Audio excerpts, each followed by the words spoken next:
Welcome to race of chemistry. ഇന്ന് നമ്മൾ Kerala syllabus 10th English medium first unit periodic table and electronic configuration എന്ന ചാപ്റ്ററിനെ കുറിച്ചാണ് discuss ചെയ്യാൻ പോകുന്നത്. ബോർ മോഡൽ ഓഫ് ആറ്റത്തിനെ കുറിച്ച് നോക്കാം. നിങ്ങൾ 9th പഠിച്ചിട്ടുള്ളതാണ് ബോർ മോഡൽ ഓഫ് ആറ്റം. അതുവരെ ഉണ്ടായിരുന്ന ആറ്റം മോഡലിനകത്ത് ഏറ്റവും ബെസ്റ്റ് ആയിട്ട് കൂടുതലും ആറ്റത്തിനെ കുറിച്ച് ഡീറ്റെയിൽഡ് ആയിട്ടുള്ള കാര്യങ്ങൾ പറഞ്ഞ ഒരു മോഡലായിരുന്നു ബോർ മോഡൽ ഓഫ് ആറ്റം. റുദർഫോർഡിന്റെ ആറ്റം മോഡലിൽ കുറച്ച് മോഡിഫിക്കേഷൻസ് കൊടുത്തുകൊണ്ടാണ് ബോർ അദ്ദേഹത്തിന്റെ ആറ്റം മോഡൽ കൊണ്ടുവന്നിരിക്കുന്നത്. അപ്പം അതിനകത്ത് ഫസ്റ്റ് കാര്യം എന്ന് പറഞ്ഞു കഴിഞ്ഞാല് the whole mass and positive charge is concentrated at the centre of the atom called nucleus. നമ്മുടെ റുദർഫോർഡിന്റെ മോഡലിനകത്ത് പറഞ്ഞ സെയിം കാര്യം തന്നെയാണിത്. നമ്മുടെ ആറ്റത്തിന്റെ മാസും പോസിറ്റീവ് ചാർജും ആറ്റത്തിന്റെ സെന്ററിൽ കോൺസെൻട്രേറ്റ് ചെയ്തിരിക്കുന്നു. ഇതിനെ ന്യൂക്ലിയസ് എന്നാണ് പറയുന്നത്. And electrons are revolved around the nucleus in a certain selected circular path. Okay, negatively charged ആയിട്ടുള്ള ഇലക്ട്രോൺസ് നമ്മുടെ ന്യൂക്ലിയസിന് ചുറ്റും കറങ്ങുന്നത് ഇതുപോലത്തെ സർക്കുലർ പാത്തിലൂടെയാണ്. ഈ സർക്കുലർ പാത്തിനെ ബോർ ഓർബിറ്റ് എന്നാണ് വിളിച്ചത്. ഓർബിറ്റിനെ നമ്മൾ ഷെൽ എന്നും പറയാറുണ്ട്. Orbit or shell. ഓക്കെ, അപ്പം electrons are revolve around the nucleus in a certain selected circular path. റുദർഫോർഡിന്റെ ആറ്റം മോഡലിലെ പോരായ്മ എന്ന് പറഞ്ഞു കഴിഞ്ഞാൽ നമ്മുടെ ഇലക്ട്രോൺസ് ഇങ്ങനെ സർക്കുലർ ആയിട്ട് മൂവ് ചെയ്യുമ്പോൾ അതിന് എനർജി നഷ്ടമാകുമെന്നും അത് ന്യൂക്ലിയസിൽ വന്ന് വീഴുകയും ചെയ്യേണ്ടതാണ്. ഇതിനൊരു എക്സ്പ്ലനേഷൻ കൊടുക്കാൻ റുദർഫോർഡിന് കഴിഞ്ഞില്ല. ഇങ്ങനെ സംഭവിക്കുവാണെങ്കിൽ ആറ്റം അൺസ്റ്റേബിൾ ആവും. ബട്ട് അങ്ങനെ എന്താണ് സംഭവിക്കാത്തത്? ആറ്റം എന്തുകൊണ്ടാണ് സ്റ്റേബിൾ ആയിട്ട് അതുപോലെ തന്നെ എക്സിസ്റ്റ് ചെയ്യുന്നത്? ഇതിനൊരു എക്സ്പ്ലനേഷൻ കൊടുക്കാൻ റുദർഫോർഡിന് കഴിഞ്ഞില്ല. ഇതിന് ഒരു എക്സ്പ്ലനേഷൻ ആയിട്ട് ബോർ പറഞ്ഞത് each shell is associated with definite amount of energy. ഈ ഓരോ ഷെല്ലിനും ഒരു ഡെഫിനിറ്റ് എനർജിയാണ് ഉള്ളത്. അതുകൊണ്ട് തന്നെ നമുക്ക് ഈ ഓർബിറ്റിനെ എനർജി ലെവൽസ് എന്നും വിളിക്കാം. Energy levels. Okay, each orbit is associated with a definite amount of energy. അതുകൊണ്ട് തന്നെ നമ്മൾ ഇതിനെ എനർജി ലെവൽസ് എന്നും വിളിക്കും. ഇനി electron in each shell have A definite energy. ഈ ഓരോ ഷെല്ലിലും കൂടി കറങ്ങുന്ന ഈ ഓരോ ഷെല്ലിലുമുള്ള ഇലക്ട്രോണിനും ഒരു ഫിക്സ്ഡ് എമൗണ്ട് എനർജിയാണുള്ളത്. ഓക്കെ, അപ്പം ഇതിന് എനർജി ലോസ് ഒന്നും സംഭവിക്കുന്നില്ല. ഈ ഓരോ ഷെല്ലിലുമുള്ള ഇലക്ട്രോണിന് ഒരു ഫിക്സ്ഡ്, ഒരു കറക്റ്റ് ആയിട്ടുള്ള ഒരു എനർജി ഉണ്ട്. അത് കോൺസ്റ്റന്റ് ആയിരിക്കും. അതിന് ചേഞ്ചസ് വരത്തില്ല.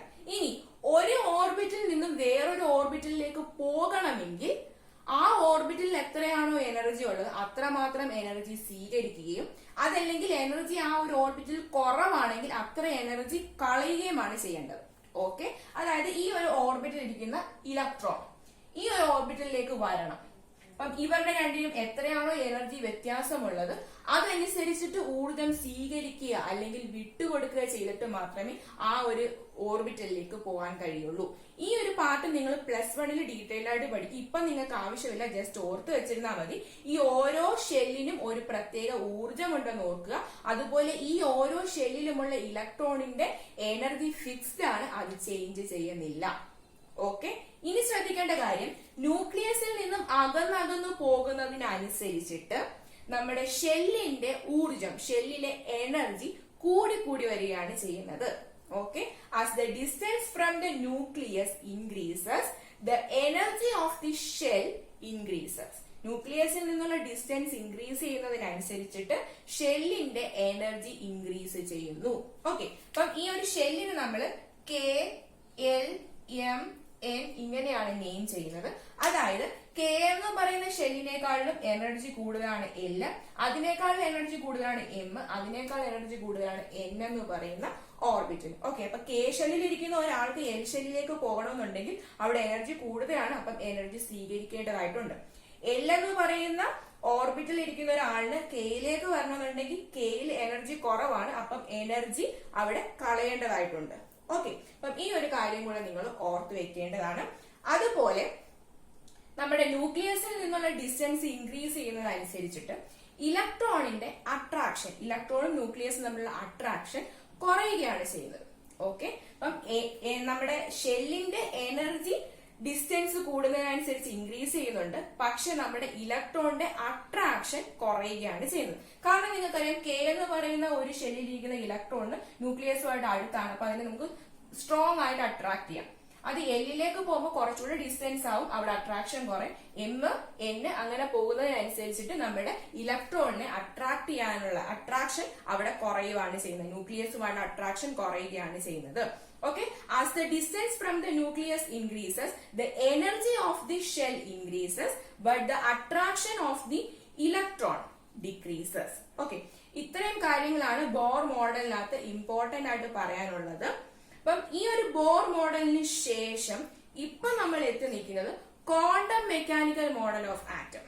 ഓക്കെ, ഇതിനെക്കുറിച്ച് നിങ്ങൾക്ക് +1 ഡീറ്റെയിൽ ആയിട്ട് പഠിക്കാനുള്ളത്, പക്ഷെ അതിനകത്തുള്ള കുറച്ച് ബേസിക് ആയിട്ടുള്ള കാര്യങ്ങൾ നിങ്ങൾക്ക് 10th പഠിക്കാനുണ്ട്. അപ്പം ആ ഒരു പാർട്ടിലേക്കാണ് നമ്മൾ ഇനി പോകുന്നത്. അതിനകത്ത് ഇമ്പോർട്ടന്റ് ആയിട്ടുള്ള ടോപ്പിക് സബ്ഷെൽസ്.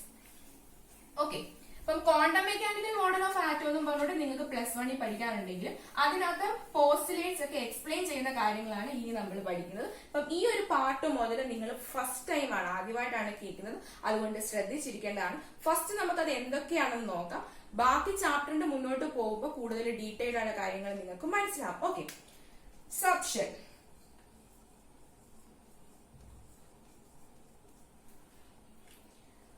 മോഡേൺ തിയറീസ് പറയുന്നത് ഇപ്പം നമ്മുടെ ഇലക്ട്രോൺസ് ന്യൂക്ലിയസിന് ചുറ്റും റിവോൾവ് ചെയ്യുന്നത് 3 ഡയമെൻഷണൽ പാത്തിലൂടെയാണ്. Okay, according to the theories of modern atomic theories, electron revolve around the nucleus in a 3 dimensional spaces. 3 dimensional ആയിട്ടുള്ള സ്പേസുകളിൽ കൂടിയാണ് ഇലക്ട്രോൺസ് നമ്മുടെ ന്യൂക്ലിയസിന് ചുറ്റും കറങ്ങുന്നത്. ഓക്കെ, ബോർ മോഡൽ ഓഫ് ആറ്റത്തിൽ നമ്മൾ പറഞ്ഞത് ഓർബിറ്റിൽ കൂടിയാണ് ഇലക്ട്രോൺ കറങ്ങുന്നത്.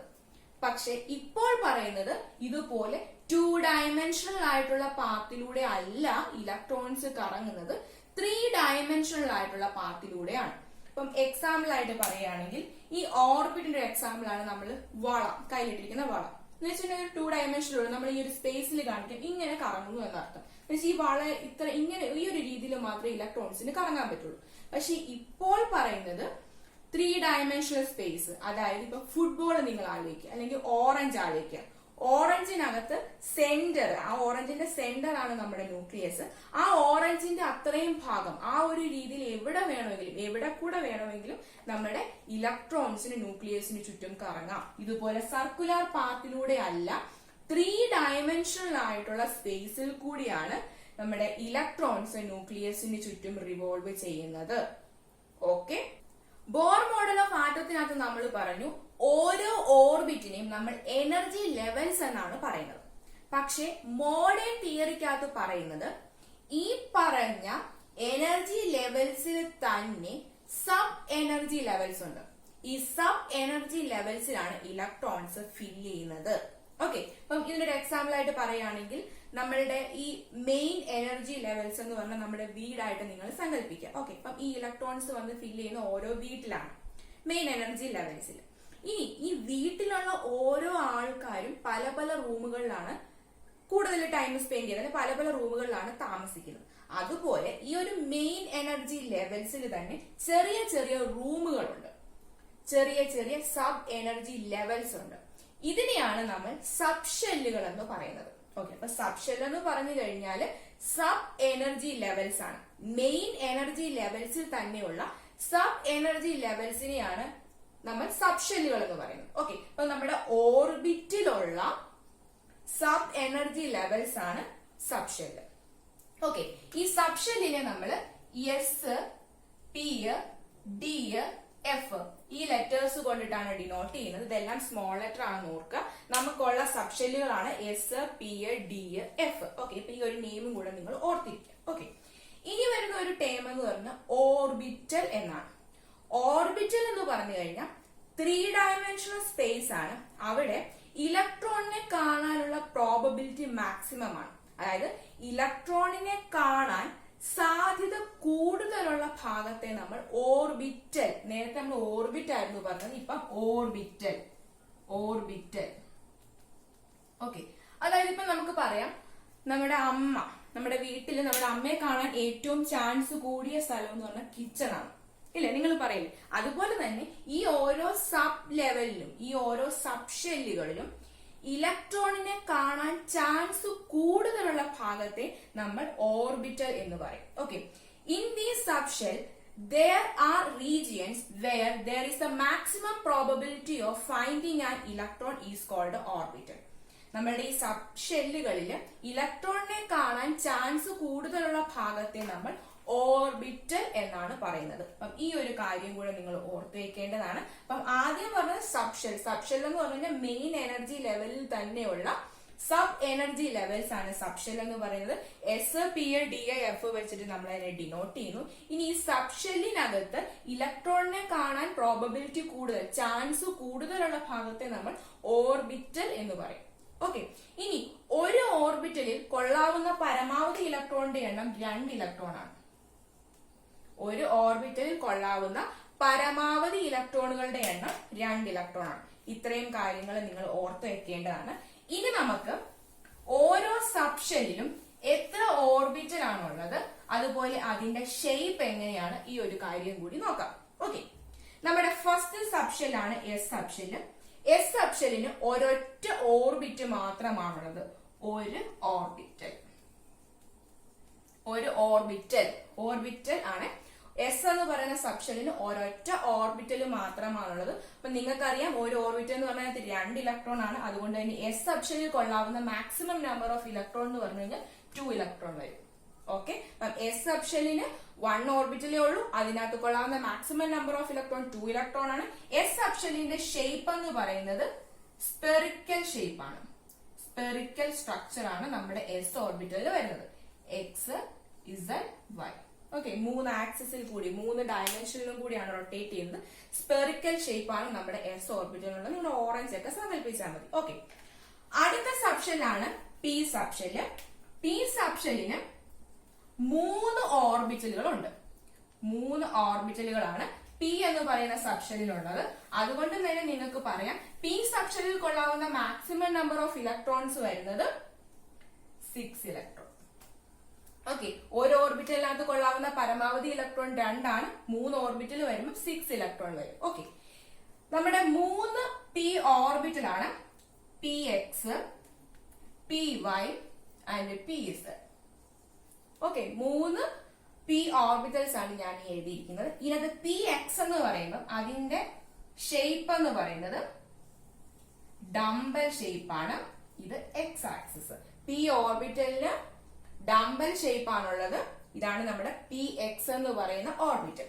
ഇനി പി വൈ എന്ന് പറയുമ്പോൾ ഇത് വൈ ആക്സിസിൽ കൂടിയായിരിക്കും ഡംബൽ ഷേപ്പ്. ഓക്കെ, നിങ്ങൾക്ക് ഇനി ഇങ്ങനെ വരയ്ക്കാം, അതല്ലെങ്കിൽ ആക്സിസ് കണ്ട ഈ ഒരു രീതി, വൈ ഇവിടെയാണ് എഴുതിയിരിക്കുന്നതെങ്കിൽ ഈ ഒരു രീതിയിൽ നമുക്ക് ഡംബൽ വരയ്ക്കാം. ഓക്കെ, അപ്പം ഇവിടുത്തെ ആക്സിസ് മാത്രം നിങ്ങൾ ശ്രദ്ധിച്ചാൽ മതി.